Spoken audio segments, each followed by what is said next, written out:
Welcome back to the channel. It's your boy Chef D, and I'm here to give you the winning ingredients for your Week 13 final look. In the first video, in the first look, I gave you position by position my favorite looks. Now we're going to look and see in the injury report news, did anything change? And then we're going to narrow in on some key guys for this weekend, all right, in DFS. But before I deep dive into that, don't forget to like, comment, and subscribe to the channel. Follow me on Instagram and Twitter at MessageSD. And guys, do not forget to sign up for the Patreon. Patreon is here right now. Monthly subscription, $7.99. You get in-depth DFS breakdowns and betting advice all the way down here at the bottom. If you have any questions with any of the plays, I am there to help you, especially on Instagram. All right, you sign up for the Instagram. You follow me on there and you message me, and then I'll get back to you in a timely manner, okay? Now, let's dive into this Week 13 DraftKings slate, all right? Let's see if we found any other gems. I think with the quarterback position, that's pretty much straightforward. I spoke about Matthew Stafford. He was one of the main guys at 7,300 going up against Jacksonville. The only big QB news is that Daniel Jones is out. Mike Glennon is at $4,000 if we're looking. If you really want to be aggressive and you want to take this stab and say he gets you 15, and if he can get you 20 fantasy points, that's already a lot just because of his salary at $4,000. I think I do have to speak on it because there is some upside. They're going to have to throw the ball. Miami has a good defense, but what if? What if he gets you enough fantasy points at 4,000? Round 15, you're not asking for much. He's playing the whole entire game. If he can get you about 15 points to 20 and it allows you another extra $1,000 to pay up at other positions, that can be worth it. So I do have to speak on Mike Glennon, all right? He is a gunslinger. He's going to look for Kenny Golladay and Darius Slayton, Evan Ingram, and Saquon Barkley. So that can be some upside. Just notifying you that if you want to take a shot at that and be super, super risky, then he is your guy, okay? Mike Glennon at 4,000. That's absolutely insane. The other guys we're focusing on, I said Stafford. I said Tom Brady.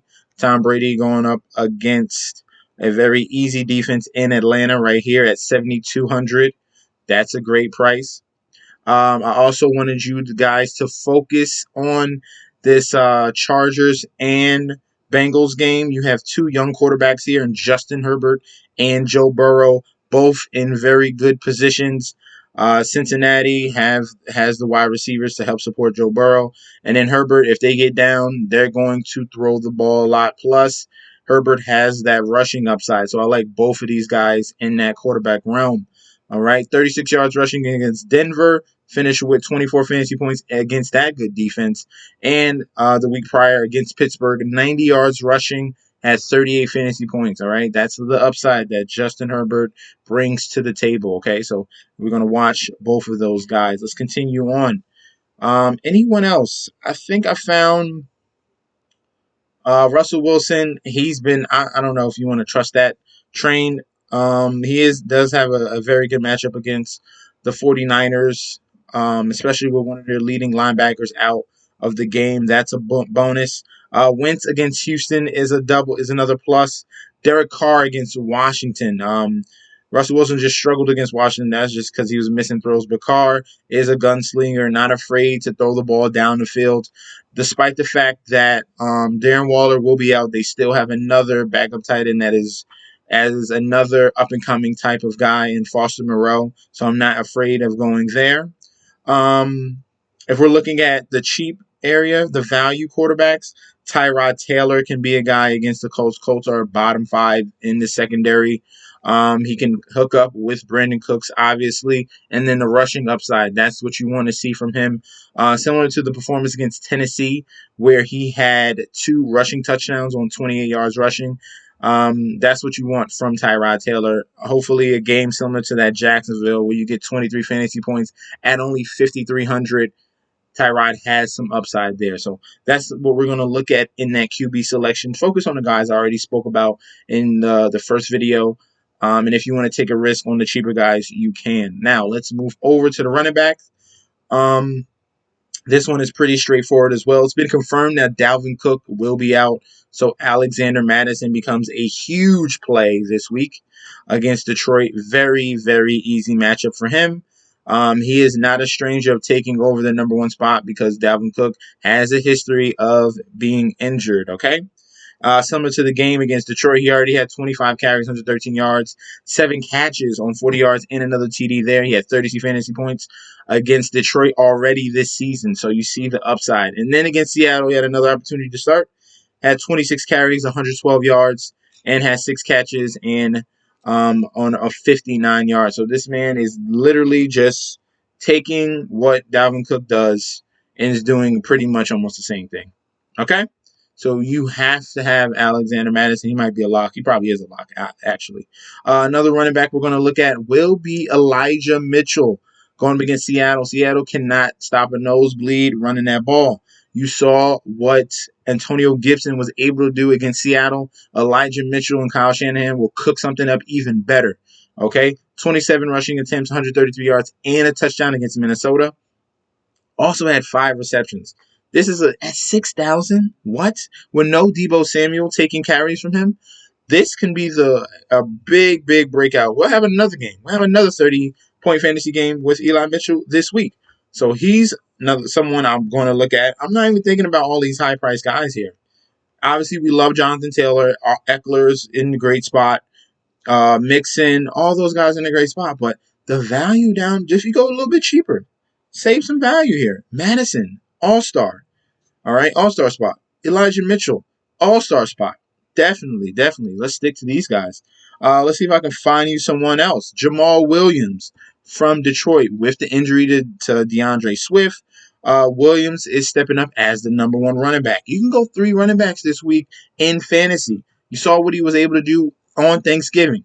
15 carries, 65 yards, and 5 receptions on 5 targets and 18 yards. So he's getting the rushing. He's getting the receiving. They're going to feed him at 5,400. You can go even cheaper and get someone that has prospects to getting 20, 25, even 30 fantasy points, okay, against the Minnesota Vikings that have a very, very bad defense, a lot of high-scoring affairs. Each and every week, I pick apart this Minnesota defense. Last week, the week before, I always go at a quarterback there. That's another value quarterback if you're willing to go there. Jared Goff against Minnesota, he looked good against Chicago. 21 on 25, had 2 TDs, 13 fantasy points. He needs to have more yards. He needs maybe 3 touchdowns to really meet value. But Minnesota is going to put up points. They're going to have to fight back. There could be a lot of check down opportunities for Jamal Williams as well. You never know. Hawkinson can get in a touchdown. Amon St. Brown can get in the end zone. All right. There's opportunity there if you're willing to take that risk. So, especially with me picking on Minnesota Vikings each and every week. And it's been very, very fluid. Okay. Let's see if I find another running back. We have some injury news on Henderson Jr. Currently questionable. If he is out, he did return to practice on Friday on limited basis, so things can change. We'll see. If he's out, then you go to Sony Michel. But if he's in, great matchup against Jacksonville. I did speak about him in the previous video. Antonio Gibson, I liked what I saw out of him, even though he had a lot of bumps and bruises in that game against Seattle. He still had a very strong performance, 29 rushing attempts. Obviously, that you saw that they let him carry the ball a ton of times, despite the fact that J.D. McKissic got the touchdowns. I think that Antonio Gibson can have a bounce-back game right here and get in the end zone. 111 yards rushing, 7 receptions, and 35 yards receiving, okay? Antonio Gibson at 5,700, that's a great price as well. If we're going any cheaper than that, what's the price of James Conner? James Conner is a little more expensive at 59. James Conner, I'm looking at him. He's been a model of consistency, taking advantage of the absence of Chase Edmonds. Is he finally might be back not long after that? I think he's still out. Let's do a double check on that. So Chase Edmonds still on the IR, so we're going back to that James Conner.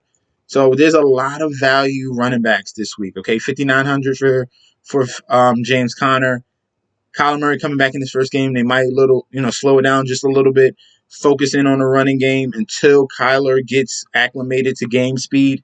So it could be like a very strong run offense in that first half until Kyler gets everything clicking. Then it could open up everything for that Arizona Cardinals offense. But he's getting a ton of work the past 3 weeks, 21, 10, and 21 rushing attempts. Also, the target 6, 4, and 5. A couple games with multiple touchdowns, and each and every week with with one touchdown at least. So he's been a very, very good fantasy football running back this year. So James Conner is going to be the last one we'll leave off on that running back position. Let's move over to the wide receivers. I talked about a lot of the high price guys, Cooper Kupp. Brendan Ayuk, we're really going to focus in on since Deebo Samuel is out, so we'll definitely leave him in there. So you guys do not forget, because he's at a value at 5,600. Seattle's defense has been abysmal. I talked to you about Metcalf and Lockett. They have to open up one of these weeks, man. They really do. Godwin and Evans are in prime positions against Atlanta Falcons. Jalen Waddle is still someone to look at, even though the Miami Dolphins get one of their wide receivers back this week. Let's see if I can find any other cheap guys for you. Darnell Mooney is someone we can look at against the Cardinals. Mooney is going to have an opportunity to have even more targets to him with Marquise Goodwin going to be out. And at 5,600, the same price as Ayuk. This could be a pivot, because I know a lot of eyes going to be on Brandon Ayuk in that game as well. Let's see if we have anyone else. Rashad Bateman. All right, I continue to talk him up each and every week. The breakout game is coming against Pittsburgh, I think they've given up totally. Ben Roethlisberger has given up. The defense has given up. Everything has crumbled in Pittsburgh Steelerland, and Rashad Bateman is being a bright, budding star. Still hasn't had his first touchdown yet as a rookie, but you see the route running ability. You see the hands. It's only a matter of time. All right, so we're going to put him in there, someone to have as a cheap flex wide receiver at 4,900. And then last but not least, we'll throw in Kenny Golladay. Golladay at 5,000. I talked about him last week. I think we can go back to that well.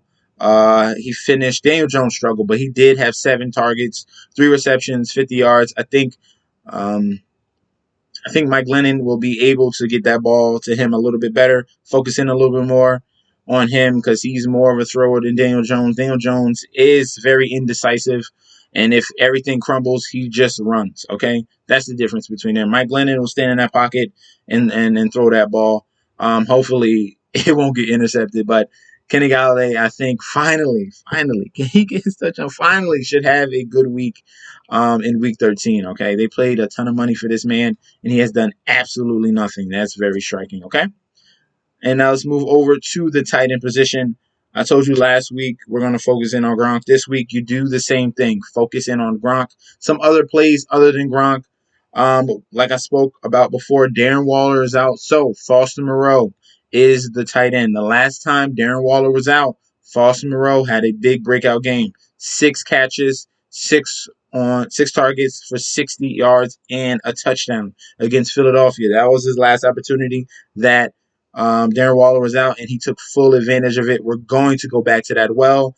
You can go double tight end here. You go Gronkowski, Foster Moreau, or save some salary and put in Foster Moreau as your tight end, and then pay up at other spots. All right, there's a lot of different variations you could do with your lineup, but he's in a great spot, and with opportunity, he has the skill. George Kittle, obviously, is someone we're going to look at with the absence of Deebo Samuel. The 1-2 options will be will be Ayuk and Kittle, okay?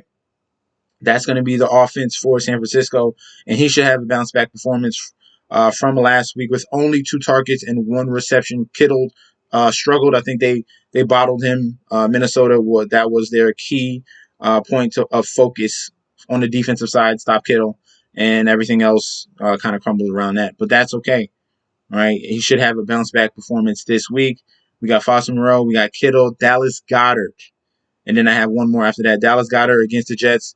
I know my Jets defense, we struggle against tight ends, and there's another bounce back performance here. We saw consistency each and every week before. Saints, 8 targets. Denver has a solid defense. That's understandable. The Chargers, he had 6 targets in that game and then 7 against Detroit. I think things correct themselves after that Giants game with only 1 reception off 3 targets. They really put some really restraints on Jalen Hurts, and he was not able to move the ball. And that was a very low scoring affair. Now going up against the Jets, I think things open up for him. This is a very good matchup with the hampered Hurts. I don't think he runs out the pocket as much this week. He might be secluded to that pocket and pass that ball. Goddard is going to have to be his best friend, all right, this week. So we like Goddard at 4,500. And last but not least, Logan Thomas. He is back from IR, and he's still one of the favorite targets for the Washington football team. All right, came back with 3 receptions, 6 targets. Could have swore he had a touchdown taken back, but that is fine. He's still a big body tight end that they're going to look forward to and use. Going up against the Raiders, this is a very good matchup. You saw consistency from him last year, and it was a repeat at the beginning of this year, but then he got injured. We're going to go back to that well at $4,000, okay? Now, that is the breakdown for the Week 13 final look that we have for DraftKings. Let me know in that comment section down below if you have any other options. Is there anyone that you want to lock in 100%? I like a lot of these cheap running backs that we should definitely focus in on. Madison, Mitchell, Brennan Ayuk, and Gronk or Foster Moreau. Those are players right there you should definitely have a lot of exposure to this week, all right? Don't forget to like, comment, and subscribe to the channel. Follow me on Instagram and Twitter at MessageSD, and I'll be back with another video very soon. Peace out, guys.